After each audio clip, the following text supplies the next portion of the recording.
नमस्कार, मैं सतवत अब्बास। आखिर भाजपा के नेता राहुल गांधी से इतनी नफरत क्यों करते हैं?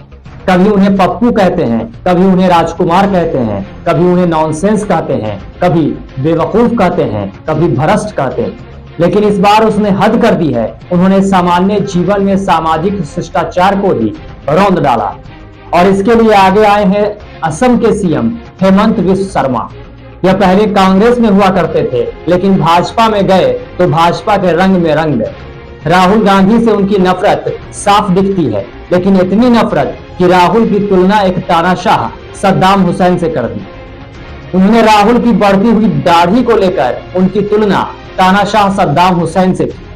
उन्होंने कहा, बेहतर होता वह अपना हुलिया सरदार पटेल, जवाहरलाल नेहरू या महात्मा गांधी जैसा बनाते। कांग्रेस ने इस पर बवाल मचा दिया और बिस्व शर्मा को उनके पुराने बयान की याद दिलाते हुए कहा कि आप इसी लायक थे।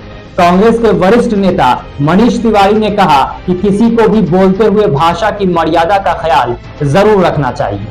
चलिए देखते हैं हेमंत बिस्व शर्मा ने क्या कहा है। विरोध यात्रा कर रहा है। अभी अभी मैं देखा उनका चेहरा भी चेंज हो गया है। मैं थोड़ा दिन पहले टीवी का इंटरव्यू में बोला हूँ कि ठीक है, चेहरा अगर थोड़ा चेंज हुआ है कोई बुरी नहीं है, लेकिन आपको चेहरा चेंज ही करना है तो थोड़ा वल्लभ भाई पटेल जैसा कर लो, या तो नहीं तो जवाहरलाल नेहरू जैसा कर लो, वो भी चलेगा। गांधी जी जैसा होने से तो और अच्छा है, लेकिन आपका चेहरा सद्दाम हुसैन जैसा क्यों होते जा रहा है? तो ये बात मैंने उनको पूछा। आपने गौर किया होगा कि भारत जोड़ो यात्रा के बाद से राहुल गांधी ने अपनी दाढ़ी नहीं कटवाई है। उनकी दाढ़ी लगातार बढ़ती जा रही है और उनकी बढ़ी हुई दाढ़ी पर तरह तरह की बातें हो रही हैं। लोग उन पर प्यार भी खूब लुटा रहे हैं, लेकिन बीजेपी वालों को इससे बहुत दिक्कत हो रही है।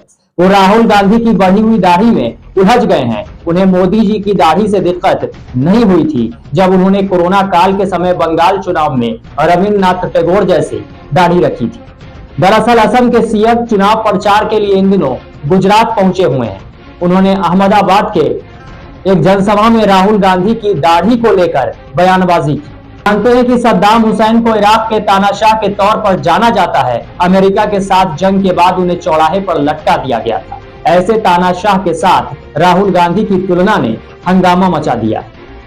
लेकिन भाजपा के सबसे बड़े नेता में से एक हेमंत बिस्व शर्मा यही नहीं रुके। उन्होंने राहुल गांधी पर हमले को आगे बढ़ाते हुए कांग्रेस को भी घेर लिया। उन्होंने कहा कि यही वजह है कि कांग्रेस की संस्कृति भारतीय लोगों से मेल नहीं खाती। शर्मा ने कहा, उनकी संस्कृति उन लोगों के करीब है जिन्होंने कभी भारत को समझा ही नहीं। शर्मा ने दावा किया कि पदयात्रा के दौरान राहुल गांधी ने हिमाचल और गुजरात का दौरा नहीं किया है, जहां चुनाव हुए हैं या हो रहे हैं। उन्होंने कहा कि राहुल गांधी इन राज्यों के बजाय वहां ध्यान दे रहे हैं जहां चुनाव नहीं है, क्योंकि मुझे पता है कि जहां वह जाएंगे वहां कांग्रेस हार जाएगी। इसको लेकर कांग्रेस अब भाजपा पर हमलावर है। संदीप दीक्षित ने कहा कि बीजेपी पर हंसने का मन करता है। कभी भी नहीं सोचा था कि वो इतना नीचे गिर जाएंगे, लेकिन भारत जोड़ो यात्रा ने उन्हें हिलाकर रख दिया है। उनके नेता यानी पीएम मोदी ने हाल ही में दाढ़ी बढ़ाई थी, लेकिन हमने कुछ नहीं कहा। हम वास्तविक मुद्दों पर बात करते हैं और पीएम कह रहे हैं कि उनके खिलाफ साजिश हो रही है। यह अपने आप में कमाल है। आपको बता दें कि मीडिया के तमाम बहिष्कार के बाद भी राहुल गांधी भारत जोड़ो यात्रा की शुरुआत से ही अलग अलग वजहों से सुर्खियों में हैं। और यह बात बीजेपी को बहुत ज्यादा चुभ रही है। राहुल गांधी कभी अपनी टी शर्ट को लेकर चर्चा में है, कभी जूते को लेकर चर्चा में है, कभी बारिश में भाषण देने की वजह से, कभी एक बच्ची को चप्पल पहनाने की वजह से, तो कभी मां सोनिया गांधी के जूतों की लेस बांधने को लेकर वो चर्चा में बने रहे।